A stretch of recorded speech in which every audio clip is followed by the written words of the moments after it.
علی بھائی، آج کا پہلا سوال ہے۔ اسی محرم الحرام 1442 ہجری کے پہلے ہی عشرے میں ایک شیعہ ذاکر آصف رضا علوی نے اسلام آباد میں ایک مجلس پڑھنے کے دوران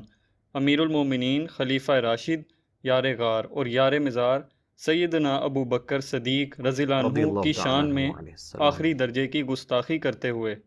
ان پر نعوذ باللہ من ذالک کفر کا الزام لگایا ہے، وَلِعُوذُ بِاللَّهِ تعالیٰ۔ لیکن بعد میں گرفتاری کے خوف سے ایک معذرت نما بیان بھی ریکارڈ کروایا ہے۔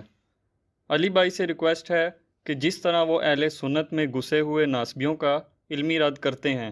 ویسا ہی اہل تشیع میں گھسے ہوئے ان غالی رافضیوں کو بھی گالی گلوچ کرنے کے بجائے علمی طریقے سے گرفت میں لائیں۔ جزاک اللہ خیر۔ جزاک اللہ خیرہ۔ میرے بھائیو، یہ جو کچھ فتنہ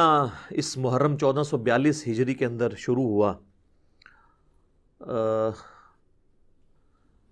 یہ فتنہ ہمیں اس حدیث کی یاد دلاتا ہے جو مسند علی کے فضائل والے چیپٹر میں موجود ہے۔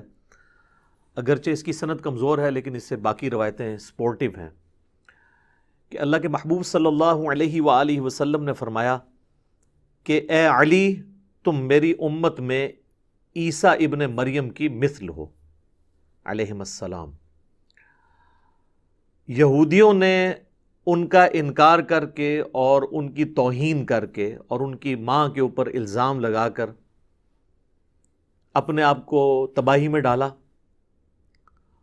اور دوسری طرف کرسچنز نے ان کے بارے میں وہ کچھ دعویٰ کیا جس کے وہ اہل نہیں تھے، یعنی خدا کا بیٹا قرار دے دیا یا خدا ہی قرار دے دیا، والعیاذ باللہ تعالی۔ یہ حدیث بیان کرنے کے بعد مولا علی فرماتے ہیں کہ میری وجہ سے دو طرح کے لوگ گمراہ ہوں گے، ایک میری محبت میں غلو کر کے اور ایک میری دشمنی میں غلو کر کے۔ یہ پوری حدیث ہے مسند احمد میں، لیکن اس میں ایک کمزور راوی ہے جس کی وجہ سے یہ روایت کمزور ہے، لیکن اسے سپورٹیو صحیح حدیث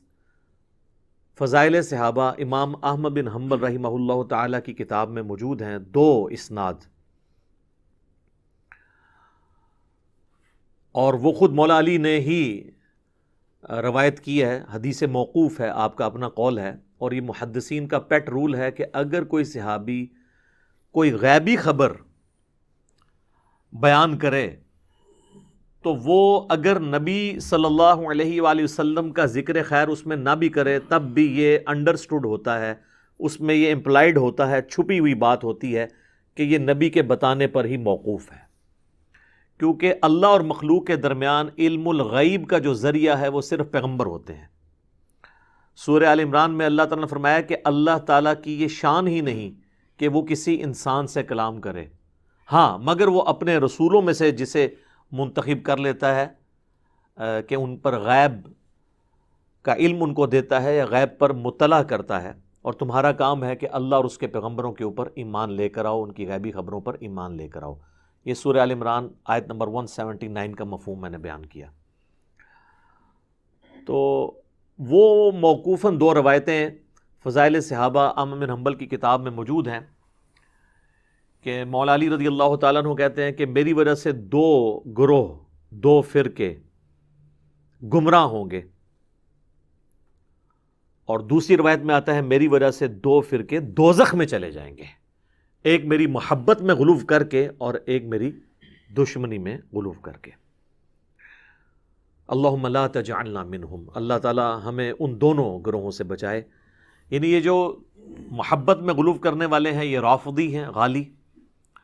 جو اکثریت اہل تشیع کے ہاں پائی جاتی ہے، اور دشمنی میں غلو کرنے والے ناصبی ہیں جو مولا علی کے خلاف کھڑے ہوئے، جن کی اکثریت اہل سنت کے ہاں پائی جاتی ہے۔ اگرچہ اہل سنت ان کو آن نہیں کرتے، لیکن ظاہر ہے کہ وہ پلیٹ فارم تو اہل سنت کا یوز کر رہے ہوتے ہیں، بریلویوں کا، دیوبندیوں کا اور اہل حدیث کا۔ تو یہ 2 گروہ جو ہیں جن کے بارے میں احادیث میں پریڈکشنز موجود تھیں کہ یہ گمراہ بھی ہوں گے اور دوزخ میں بھی جائیں گے، تو ان کے اس وقت جو نمائندہ